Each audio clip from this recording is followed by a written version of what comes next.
S'il a brillamment remporté la brigade cachée pour réintégrer Top Chef, Danny Ketsar s'est malheureusement incliné face à Hugo Riboulet lors de la finale. Pour Télé Loisirs, le jeune homme revient sur cette épreuve un peu particulière. Il sera venu à bout de 11 candidats dans la brigade cachée d'Hélène Darroze. Il a réintégré Top Chef à la surprise générale lors des quarts de finale. Il a ensuite éliminé Sarika puis Mathieu. Mais sur la dernière marche, Danny Ketsar a trébuché. Après une finale très disputée, c'est Hugo Riboulet qui a remporté la saison 14 de Top Chef avec 54,81% des voix des 100 bénévoles de la Croix-Rouge, jurés d'un soir sur un menu de gala. Le jeune homme de 24 ans empoche ainsi un chèque de 54 810 €. Finaliste malheureux, Danny Ketsar est revenu sur cette finale au cours d'un entretien qu'il nous a accordé.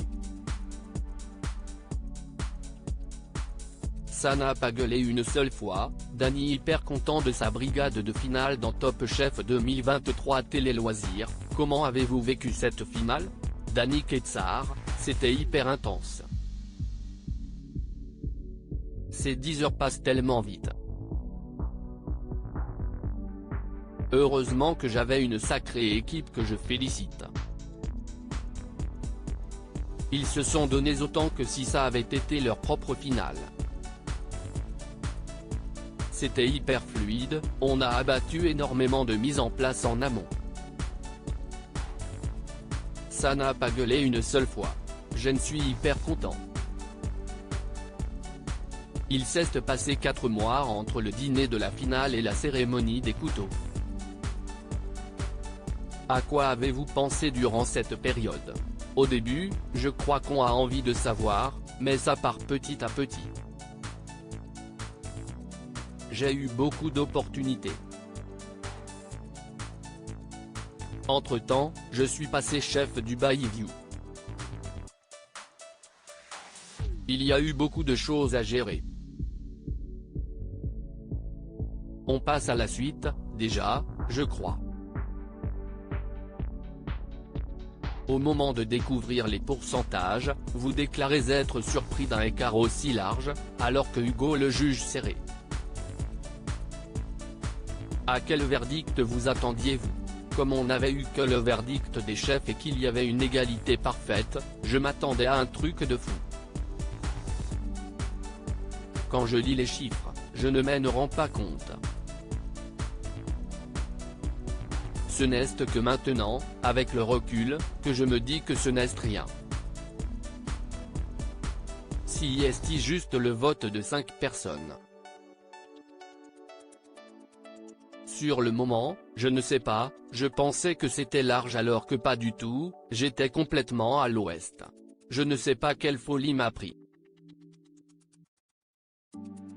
Top Chef 2023, Danny Ketsar et Hugo Riboulet ont passé la soirée ensemble après la finale. Comment avez-vous réagi en tirant la lame orange du perdant? Je comprends tout de suite. C'était la déception. Mais c'est surtout de ne pas avoir pu fêter la victoire avec ma famille qui m'a foutu les boules. Tout le monde était là et a fait de super discours, c'était hyper émouvant. C'était déjà fou de pouvoir mélanger tous ces gens à ce moment-là. Il y a un peu toute ma vie dans ce mélange des genres.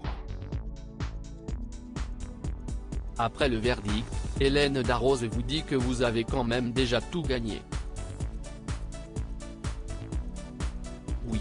Si est un truc de fou, les 8 millions de vues sur les dernières vidéos, le nombre d'abonnés tous les jours, les 500 000 messages par jour, toutes les retombées médiatiques.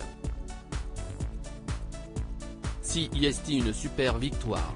Et je me dis que ce n'est peut-être pas plus mal de ne pas avoir gagné. Comme ça, on ne dira pas que si est un complot. Avez-vous pu féliciter Hugo pour sa victoire? Oui, bien sûr. J'étais hyper content pour lui.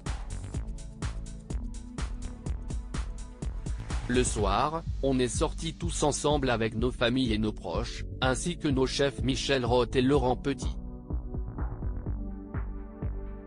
On avait réservé un lieu pour pouvoir tous se retrouver.